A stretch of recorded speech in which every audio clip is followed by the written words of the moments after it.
एक बार की बात है, पहाड़ी के नीचे बसे एक छोटे से गांव में एक जवान लड़का रहता था। वह लड़का उस पूरे गांव में अपने आलस्य और कामचोरी के लिए प्रसिद्ध था।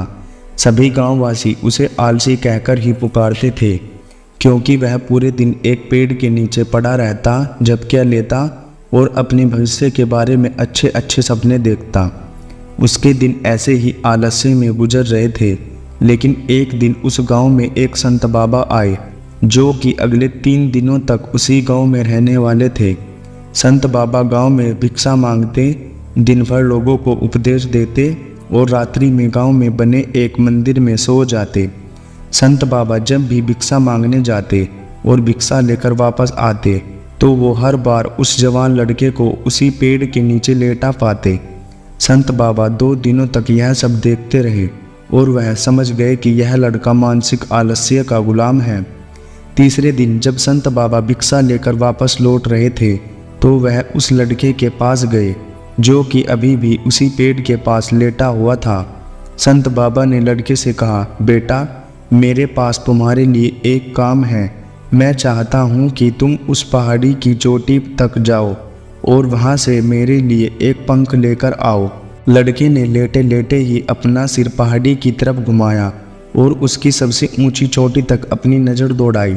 उसके बाद संत बाबा की तरफ देखा और हंसते हुए कहा, यह असंभव है, मैं उस पहाड़ी के शिखर तक नहीं जा सकता, मैं बहुत आलसी हूँ। संत बाबा ने मुस्कुराते हुए कहा, अरे लेकिन मुझे जिस पंख की तलाश है वह इस पहाड़ी के शिखर पर भी नहीं मिलेगा। वह तो उस पहाड़ी के दूसरे तरफ एक गुफा के अंदर मिलेगा, जिसके लिए इस पहाड़ी के शिखर तक चढ़कर दूसरी तरफ नीचे उतरना होगा। लेकिन वह कोई साधारण पंख नहीं है, ऐसा पंख तुमने आज तक नहीं देखा होगा। वह एक दिव्य और सुंदर पंख है, जो अपनी रोशनी बिखेरता है। संत बाबा की इन बातों से उस लड़के के अंदर उत्सुकता जागी। उसने आज से पहले ऐसे किसी पंख के बारे में नहीं सुना था और ऐसे रोमांचक सफ़र के बारे में सोचकर वह अंदर से उत्साही हो उठा। इसलिए उसने संत बाबा की चुनौती को स्वीकार करने का निश्चय किया और वह पहाड़ी की तरफ चल पड़ा। लेकिन चढ़ाई बहुत लंबी और कठिन थी। जल्द ही लड़के का शरीर थकने लगा, सांस फूलने लगी और शरीर से काफ़ी पसीना बहने लगा। लेकिन फिर भी उसने चलना जारी रखा। वह जैसे जैसे ऊपर और ऊपर चढ़ता गया, उसे प्रसन्नता और उत्साह की अनुभूति होने लगी, जिसे उसने आज से पहले कभी महसूस नहीं किया था। अंततः जब वह कड़ी मेहनत और लंबे प्रयास के बाद पहाड़ी के शिखर पर पहुंचा, तो वह पूरी तरह से थक चुका था, लेकिन वह बहुत खुश था। उसे अंदर से आत्मसंतुष्टि का एहसास हो रहा था। उसके चेहरे पर योद्धाओं जैसी मुस्कान थी, जैसे उसने कोई युद्ध जीत लिया हो। उसने पहाड़ी के शिखर से नीचे देखा। उसके सामने एक बहुत ही मनमोहक दृश्य था। उसने अपने अंदर एक उपलब्धि की भावना महसूस की, जो उसने आज से पहले कभी नहीं की थी। लेकिन असली चुनौती आगे थी। लड़के को पहाड़ के दूसरी ओर उतरना था और उस गुफा को ढूंढना था जहां पंख के मिलने की बात कही थी। नीचे उतरना और भी ज़्यादा मुश्किल और ख़तरनाक था, क्योंकि ढलान ज़्यादा खड़ी थी और चढ़ाई के समय लड़का कई बार लड़खड़ाया और गिरा भी था, तो वह डर भी उसके अंदर था। लेकिन संत बाबा को पंख लाकर देने की वजह से वह लगातार आगे बढ़ता रहा। काफ़ी खोज और कड़ी मेहनत के बाद जब वह अंत में गुफा तक पहुंचा, तो उसने देखा कि पंख वहीं पड़ा हुआ था, जो गुफा के प्रवेश द्वार से आ रही रोशनी से चमक रहा था। उसने पंख उठाया, लेकिन उसकी सुंदरता को देखकर अचंभित रह गया। वह काफ़ी देर तक पंख को ही देखता रहा, लेकिन फिर उसे याद आया कि अभी तो उसे वापस भी जाना है। उसने खुद की तरफ देखा। वह काफ़ी थक चुका था। वह चिंतित हो गया कि वह पहाड़ पर कैसे चढ़ेगा और संत बाबा तक पंख कैसे पहुंचाएगा।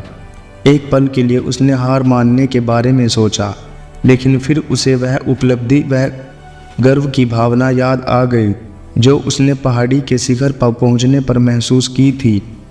उसे एहसास हुआ कि उसके अंदर इस सफ़र को दोबारा पूरा करने की ताकत और दृढ़ संकल्प है। वह दोबारा पहाड़ी पर चढ़ने लगा। उसकी मांसपेशियों में दर्द हो रहा था, पैर कांप रहे थे, फेफड़े फटे जा रहे थे। वह कई बार लड़खड़ाकर गिर भी पड़ा, लेकिन उसने हार नहीं मानी। वह खुद को आगे बढ़ाने के लिए लगातार प्रेरित करता जा रहा था। अथक प्रयास और घंटों की कड़ी मेहनत के बाद अंततः जब वह संत बाबा के पास पहुंचा और उनके हाथों में वह पंख रखा तो उसकी खुशी का ठिकाना ना रहा। उसे महसूस हुआ कि आज उसने अपने आलस्य पर काबू पा लिया है और कुछ महत्वपूर्ण करके दिखाया है। उसके चेहरे पर इतनी खुशी और संतुष्टि का भाव देखकर संत बाबा मुस्कुराए और बोले, बहुत बढ़िया मेरे बच्चे, आज तुमने जीवन का एक बहुत ही महत्वपूर्ण सबक सीखा है कि आलस्य कोई ऐसी चीज़ नहीं है जिसे स्वीकार कर लिया जाए या सहन किया जाए। आलस्य एक चुनौती है जिसे दूर करना होगा। यह एक बाधा है, इसे पार करना होगा और आलस्य को ख़त्म करने के लिए तुम्हें अपना पहला कदम उठाना ही पड़ेगा। अपने लक्ष्य की ओर चलना ही पड़ेगा और तब तक चलना पड़ेगा जब तक तुम अपनी मंजिल को हासिल नहीं कर लेते। लड़के ने संत बाबा के शब्दों की गहराई और उसके महत्व को समझते हुए हाँ में अपना सिर हिला दिया। आज उसे एहसास हुआ कि वह हमेशा से ही बड़ी और महान चीज़ों को करने में सक्षम था, लेकिन उसके आलस्य ने उसको रोक रखा था। अब वह जानता था कि उसके पास अपने रास्ते में आने वाली किसी भी बाधा को दूर करने की ताकत और दृढ़ संकल्प है। इसके बाद संत बाबा ने लड़के को आशीर्वाद दिया और उस गांव से चले गए। दोस्तों, इस कहानी से सीखने वाली बात यह है कि जब हम असंभव लगने पर भी अपने लक्ष्य को प्राप्त करने के लिए खुद को आगे बढ़ाते हैं, तब हम अपने भीतर एक ऐसी ताकत और दृढ़ संकल्प की खोज करते हैं जिसके बारे में हम पहले कभी नहीं जानते थे।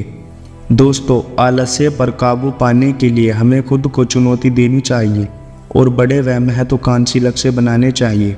फिर चाहे वह लक्ष्य कितने भी मुश्किल क्यों ना हो, हमें लगातार खुद को अपनी शारीरिक व मानसिक सीमाओं से परे धकेलते रहना चाहिए और असफलता व बाधाओं का सामना करने पर भी अंदर से मजबूत बने रहना चाहिए। हमें अपने लिए एक नियम बनाकर और उस पर टिके रहकर अपनी दैनिक आदतों और दिनचर्या में अनुशासन और निरंतरता भी विकसित करनी चाहिए। हम कुछ ऐसी अच्छी आदतें भी बना सकते हैं जो हमें मन ना लगने पर भी ध्यान केंद्रित करने और क्रियाशील बने रहने में मदद करती रहे।